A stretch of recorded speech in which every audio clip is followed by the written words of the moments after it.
Diyan ka lang. Natakot ka sa'yo nun. Oo. Tatalong na siya. Sarado mo. Ikaw yung ay Ting! galit na galit kagabi. Bakit? Sinabi niya yung nanay niya. Yung nanay, ito na yung puso sa loob.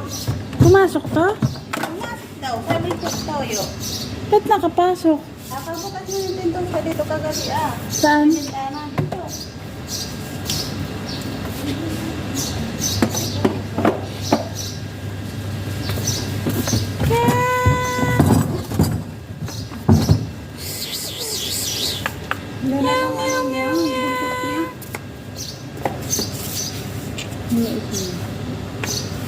Pinapakinggan niya yung ibon. Parang gusto nga nang kainin. Ano mga ibon mo yun?